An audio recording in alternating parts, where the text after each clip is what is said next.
So in today's video, I just want to sit down and talk about my own personal experience with loss and trauma and healing that trauma. I'll start from the beginning. I was born in San Francisco with two older brothers.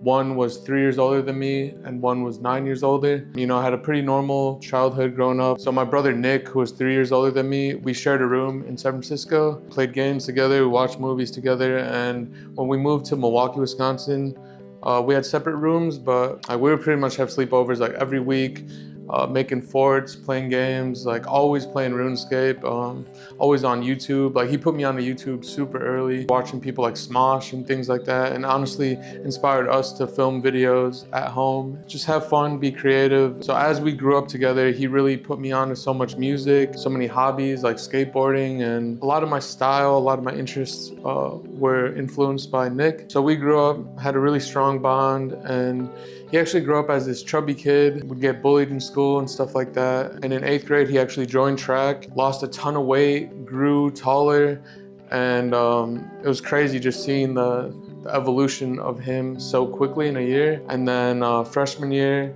he started powerlifting in high school and playing football. And that's when he just kept growing more, changing more, and he just became such an inspiration to me and such a role model. You know, growing up, he was friends with like all the kids in the school, and now he was like evolving and becoming his greatest version. It was just so inspiring to see like him evolve as a person, but still keep the same morals, still hang around the same friends and have the same values, but just become this like super strong, super confident kid. There's just something about him, like his smile when he walked in a room, he just had that energy that like put everyone in a good mood. And as he grew up, he continued to powerlift, he continued to get stronger. He eventually won nationals, which was insane. And yeah, it was just amazing to have him as a brother, a best friend, and a role model. And when I got into my freshman year of high school, he was a senior. On October 22nd, 2011, he took his own life, and it completely changed my life. It changed everything, really. It sent me on a personal development journey. It sent me on a spiritual journey. You know, it had me questioning so much. It was such a traumatic moment in my life. So I was 14 at the time, and I still remember everything so vividly. Like the night it happened, I was out with my friends. We're playing laser tag, and it happened while we were playing laser tag, but my parents messaged my friends' parents to not let me know until we were done. And on the way home, that's when my friend's dad had to, you know, turn around while he's driving and let me know the bad news. And I just remember my friends trying to, you know, console me and comfort me. I remember just looking out the window, just shook. Like I couldn't even let out a cry or anything. I mean, tears were falling down my face, but like all of my life memories with Nick were just flashing through my head. And like, it was the most surreal feeling. And yeah, I was shook. I couldn't believe it, obviously. And then went to the hospital, saw my family, and just broke down. And it was just such a hard time to go through. But I do remember finding out that his organs were being sent out, and I remember hearing the good news when they started to get to their recipients. And even a few days after that tragic event, I was still looking at the bright side and being grateful for life, the time spent with him, and the fact that he is giving life to other people and that he is still around. I always had that belief deep down inside me, but it wasn't clear to me. So I still struggled with the trauma, obviously, early on, and just completely changed my life.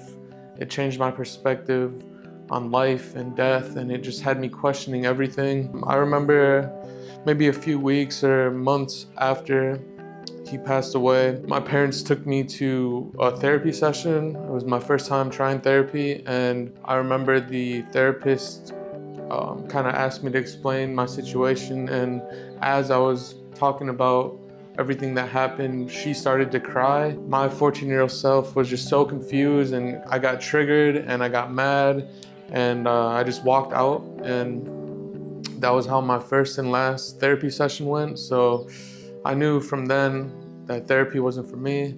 I mean, obviously it works for some people, and I'm not saying therapy's bad, but just for me, that, you know what I'm saying, that didn't work out for me. And the months after, utilizing my friends and family as my therapist, like being open and honest about everything. And this led me to the realization and the spiritual awakening and journey that I went down. Like, I would see the number 22 everywhere. Like, it was insane. It was too obvious how many times it would show up throughout the day. Everywhere I would look, I started to tell my parents this, and they said they were seeing the same thing.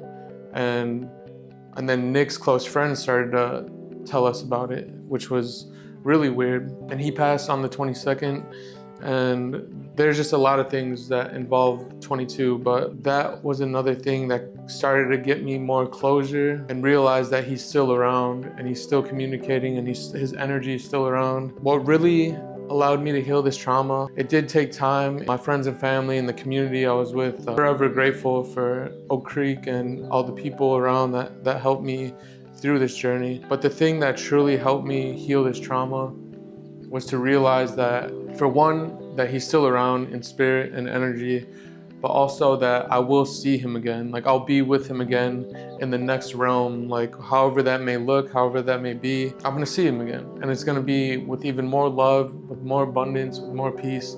And that was one thing that allowed me to fully heal this trauma, because a big thing was, like, I was so devastated and so traumatized because I was always thinking, like, he's gone in this physical realm and, like, I'm never gonna see him again. But coming to the realization that I am gonna see him again, and it's gonna be even more beautiful of an experience.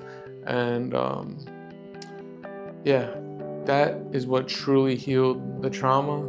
And it took one super strong emotional negative experience and transmuted it to a super strong emotional positive experience.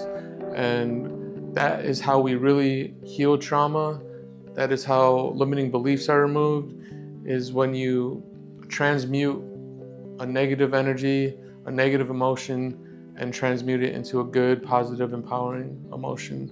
And over the years, I've learned so many techniques and just so many things about the mind and reality, through neuroscience, through behavioral psychology, through religious texts and ancient teachings. Like, everything is so interconnected, and everything pretty much reflects that we are all one, we are all consciousness, individual expressions of consciousness experiencing itself. And you really just have to master yourself and transcend and overcome the temptations, being so identified with the physical realm, and start to live in your higher self, in your spirit, and start to live in coherence and in harmony with your heart and your mind. Align your mind, your body, your soul, your emotions. Once you start living in tune and aligned with everything, you literally start to live in your desired reality. You embody your greatest self, and you live life in your purpose. You learn, you experience, and you learn and you grow. It just becomes such a beautiful life, just such a beautiful experience. And it literally becomes heaven on earth. I believe heaven and hell are just conceptualizations of our frequencies that we're living in. And yeah, we have the power to choose and align and live in a higher frequency, much like Christ.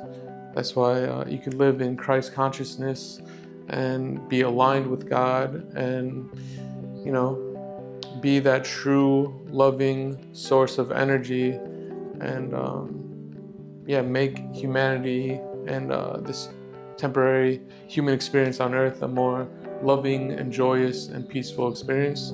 And just enjoy this life together while we can. So yeah, that's my experience with losing my brother and dealing with trauma and healing that trauma. And ever since that happened, it truly gave me this deep purpose to not only heal my own trauma, but heal humanity, like play my part in healing humanity's trauma. You know, learning everything I've learned the past 14 years and continue to learn, to heal trauma, to remove limiting beliefs, and eliminate any negative energy blocks, keep you aligned with God, master myself, master reality, and share my experiences, share all the wisdom I've learned along the way, and help you heal your trauma or your limiting beliefs, and yeah, really just play my part in healing humanity. So yeah, I hope this video brought some value to you. This is really my first time talking about this in detail. If you watched to the end, thank you so much for watching. I hope you have a beautiful day. Don't get brainwashed. Peace. It's been a long time. Brandon, where's your dad? How did you get there? Okay. You're going, Nick. You're visiting, huh? Visiting. Go back to your room. I gotta get back to my room. Almost like Play-Doh. So you gotta be careful. Where are you going? I'm going back to my room. Where'd you come from? I came from recess. Bye.